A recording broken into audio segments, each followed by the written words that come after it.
Hello लोगोफोर बड' जब info YouTube चेनेलाव बरायबाय आसा खालामो नोंथांमोना गासैबो मोजां दङ। दा लोगोफोर पस्ट अफिसनि साख्रि ओंखारना फैदों। दा पस्टआ पस्टेल एसिस्टेन्ट, बेनिफ्राय पस्टमेन आरो एमटिएस। दा बेनिफ्राय अफलाइनसो जागोन आरो लास्ट डेटआ 3 डिसेम्बरसिम थागोन। नोंथांमोना स्पिड पस्ट खालामनांगोन आरो लोगोसे नोंथांमोना सालानबो दाननांगोन, बेनो जाबाय 100। दा बिदिब्ला लोगोफोर गोबाव खालामला जों थांसै अफिसियेल वेबसाइटआव, जाय नोंथांमोना चेनेलाव गोदानै फैदों साबस्क्राइब खालामना लानो हागोन। बेनिफ्राय लोगोफोर एसएससि जिडि एडमिट दाबो फैथ'वाखै, जेब्ला फैगोन आं नोंथांमोननो थाबैनो आपडेटखौ होनो नाजागोन। नटिसना लेट जाबाय, दासिमबो फैयाखै, नाथाय आनजादा 16 नभेम्बरावनो जागोन।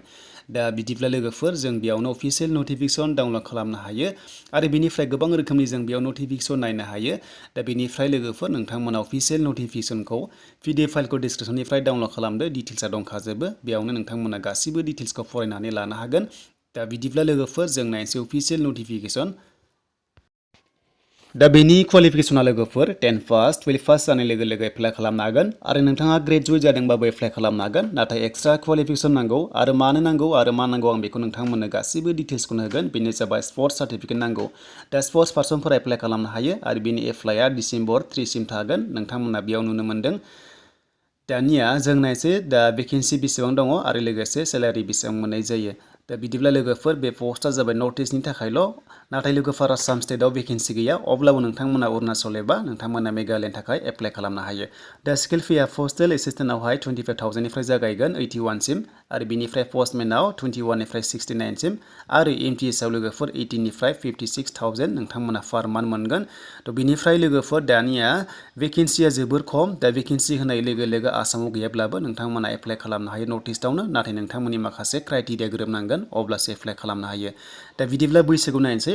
दा बैसोआ लोगोफोर दा पस्टेल एसिस्टेन्ट बेनिफ्राय पस्टमेनाव 18 निफ्राय 27 इयार्ससिम होदों। बेनिफ्राय जोंनि एसटिफ्रा 30 इयार्ससिम एप्लाइ खालामनो हागोन। बेनिफ्राय नोंथांमोना एज डेटखौ नायोब्ला 1994 जानुवारि 2निफ्राय जानांगोन। बेनिफ्राय लास्टआ 2003, बेनिफ्राय जानुवारि 1 निफ्राय लादों आरो एमटिएसआव नोंथांमोना 18 निफ्राय 30 इयार्ससिम जोंनि एसटिफ्रा एप्लाइ खालामनो हायो।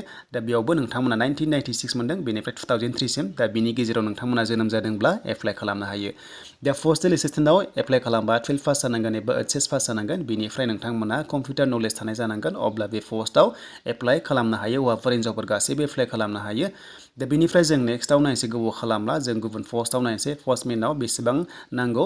दा नोंथांमोना नैबाव माखासे नायग्रोदो। पस्टमेनावहाय नै बेबादि माखासे स्टेट वाइज दङ। दा नोंथांमोना नुदों। दा इंलिश आरो हिन्दी जाय नोंथांमोना क्लास 10आव साबजेक्ट दङ, अब्ला नोंथांमोना मेघालया डिभिजननि थाखाय एप्लाइ खालामनो हायो। बाखि जोङो मणिपुरि बा बेंगलि जों नांला। दा नोंथांमोना जायफोरा मेघालया एप्लाइ खालामनो सानदों, अब्ला इंलिश नङाबा हिन्दी थानाय जाथारनांगोन क्लास 10 लेभेलाव, अब्ला नोंथांमोना एप्लाइ खालामनो हागोन। बेनिफ्राय आरोबाव कम्पिउटार सार्टिफिकेट थानाय जानांगोन, अब्लासो नोंथांमोना बे पस्टआव इलिजिबोल जागोन। दानिया जों नेक्स्टआव थांनोसै एमटिएसआव। दा एमटिएसआव जों थाङोब्ला बेसेबां फरायनो नांगौ होनोब्ला गोबाङानो मिन्थिखायो एमटिएस होनाय लोगो लोगो बेनो जाबाय माल्टिटास्किं स्टाफ होनना बुंनाय जायो। बेयाव नोंथांमोना 10 पास जाबानो एप्लाइ खालामनो हायो। दा बेयाव नोंथांमोना नुदों 10 पास जानाय लोगो लोगो एप्लाइ खालामनो हागोन। बेनिफ्राय लकेल लेंगुवेज बिनाय जादों, बेनो जाबाय लोगोफोर जुदि लकेल लेंगुवेज होनाय लोगो लोगो जोंनि आसाम बा एसामिस जागौमोन एबा बर' जागौमोन, नाथाय बेयाव नायदो नोंथांमोना जायफ्रा अरुणाचल एप्लाइ खालामनो सानो, अब्ला हिन्दी नङाबा इंलिश रोंबानो जागोन। बिनिफ्राय मेघालयआवबो हिन्दी नङाबा इंलिश थानाय जानांगोन। क्लास 10 लेभेलाव नोंथांमोना साबजेक्ट थाबानो बे स्टेटआव नोंथांमोना एप्लाइ खालामनो हायो। दा नोंथांमोना जायफ्रा इन्टारेस्टेड दङ एप्लाइ खालामनो हायो आरो बिनि एप्लाइआ जाबाय 3 डिसेम्बर लास्ट डेट।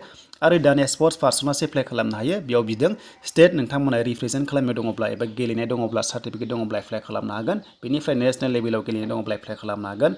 आरो लोगोसे इन्टार इउनिभार्सिटि बा नोंथांमोना स्कुल बेबायदि जुदि नेसनेल लेभेलाव जुदि नोंथांमोना खुंनायाव जुदि नोंथांमोना गेलेहैदोंब्ला, अब्ला नोंथांमोना स्कुलनिफ्राय बा नोंथांमोना इउनिभार्सिटिनिफ्राय जानानै गेलेहैनाय दङब्ला सार्टिफिकेट, अब्ला बे पस्टआव एप्लाइ खालामनो हायो।